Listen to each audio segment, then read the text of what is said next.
And you all know a girl like this, okay? She was Miss Goody Two Shoes. Everything pristine, everything perfect, on time, neat, made everybody look like a jerk. Probably some of you were probably her. And I said, boy, wouldn't it be great to get her kicked out of class? But the problem was, I was trying to figure out what made me mad. But I kept working at it, and eventually I figured it out. I got to tell you, she was so mad. The steam was coming out of her ears. She was about to pop. But I didn't push the last button. I waited till we were in class. And lo and behold, she sat right down in the seat in front of me. And I said, the Lord is good. And as the teacher goes, I pushed the last button. That's my name, but she didn't explode. She just quietly turned around. She said, you and me on the playground at recess. So that didn't work out that way. And I became a grandson, and she became a professional wrestler. But I did stop bothering people after that. I did learn. But, fortunately, I had a mother who believed in me. And even though she didn't have much in the way of an education, she had a very strong belief in God. And she prayed for wisdom. And I got to tell you something about God.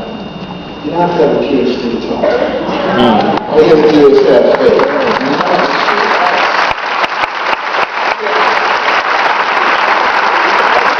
She asked for wisdom to know what to do during her sons, to understand the importance of intellectual development. And God gave her the wisdom. At least in her opinion. My brother and I didn't think it was all that wise. I mean, turning off the TV, what kind of wisdom was that? As far as we were concerned, it was childish. But, books of peaceful and joyful. I got very slick to her written book reports, which she couldn't read, but we didn't know that. She put little check marks and underlines.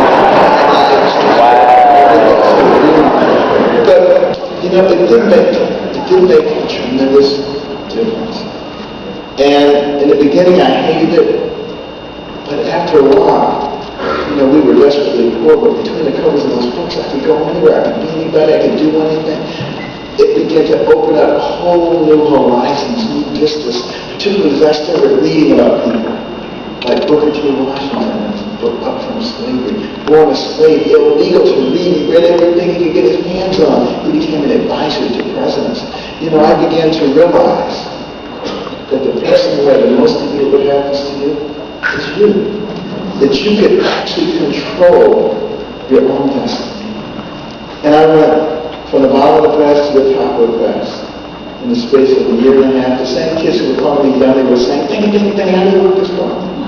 I'd say, "Sit at my feet, youngster, while I'm straight."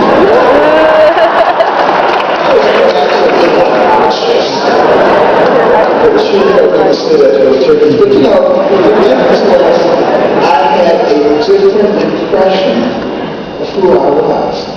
And I began to recognize that it was me, no one else, who was responsible for what happened to me in life. So at Southwestern High School in inner city Detroit, the teachers wanted to teach, but most of the parents, they couldn't teach because they spent a whole hour disciplining. Right. And, particularly the weak teachers, they just were merciless. But I would always go back after school, and I would say to my teachers, what were you planning to teach today? And they look forward to me coming. And I was able to get the kind of education that I needed. The biology teacher made me into a lab assistant. So I would set up all the experiments. Even though they wouldn't get done during the day, at least I knew what was supposed to happen. And then I started setting up the chemistry experiments and the physics experiments. And I got what I needed in order to later on succeed in life. But it required the ability to recognize who was responsible. Not to blame somebody else. Not to say that that's a bad teacher. Not to say that this is a bad school. Not to say that this is a bad city or this is a bad environment. But to say that I have a good brain. And as long as you have a good brain, it doesn't really matter where you are. Some people say, well, I'm not good at math. Well, I'm not good at science. That stuff is for somebody who's smarter than me. Wrong. Because guess what? There's nobody who's smarter than you are. If you have a normal brain. You know, most of you don't think reading is difficult. Why don't you think reading is difficult? Because you know all 26 letters of the alphabet. What if you only knew 21 of them? You knew all of the letters except A, E, O, S, and T. What did you read? So did you pick up something and started reading, you said, this is too difficult. This is somebody who's smarter than me. And yet, you go back and you fill those 5 letters, wow. All of a sudden, reading is easy. Math and science, exactly the same. Everything builds on the thing in front of it. And if you have those gaps, it falls apart very rapidly, just like reading without letters does. So, it is absolutely essential to learn that lesson. Now, it doesn't mean that there won't be difficulties. It doesn't mean that you won't have challenges that you face. I certainly remember my first year in medical school. I did very poorly in the first set of comprehensive exams to get the University of Michigan. And I was sent to see my counselor. He looked at my record, he said, you seem like a very intelligent young man. I think there are a lot of things you could do outside of medicine. He tried to convince me to drop out of medical school. He said, you're not cut out for medicine. And you're just going to torment yourself and everybody else. And you should just quit. We're only 6 weeks into the semester. We'll help you get into something else. Now, can you imagine? The only thing I ever wanted to do since I was 8 years old was to be a doctor. I finally get to medical school, and the person at the university chooses to help me get through says, drop out. Can you imagine what was going through my mind? But you know what? I went back to my apartment, and I said, Lord, you gotta help me. You gotta help me to figure out what to do. And I started asking myself, what kind of courses have you always struggled with? What kind of courses have you always had an easy time with? And what are the commonalities? And I realized that I did very well in courses where I did a lot of reading, and I struggled in courses where I listened to a lot of boring lectures. Because I don't get anything out of boring lectures. Nothing. Zero.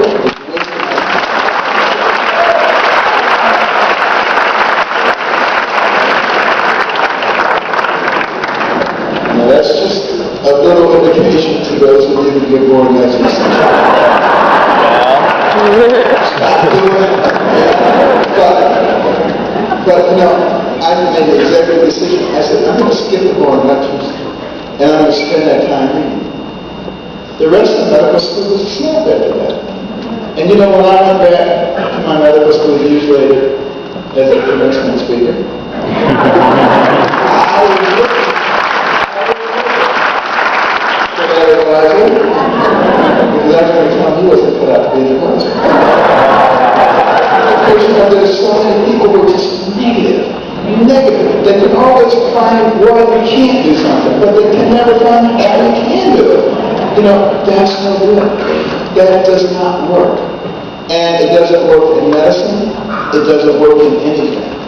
And what I would very much implore you young people to do is to learn how to be encouragers. Learn how to be people who find solutions. Not just people who sit there and criticize and people who say why something can't be done. You know, that's why we're at such gridlock in our country now. Because the people of my generation are a bunch of morons. They just sit around, they talk about each other, they call each other names, they act like third graders. But people need to come up with solutions. We're smart people. You know, we have done this in the past. We can do it again, but it's going to require a new kind of thinking.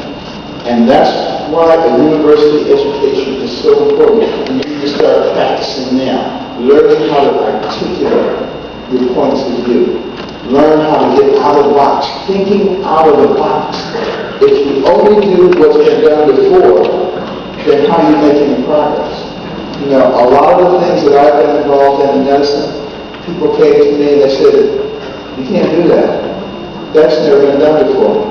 Well, if I listened to those people, I wouldn't be standing here today. You know, that's not why God gave us these very sophisticated brains. He made us in His image, and He is no dummy.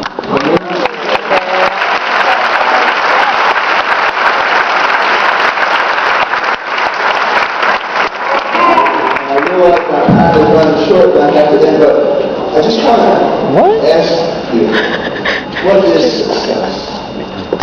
Big house, lots of cars,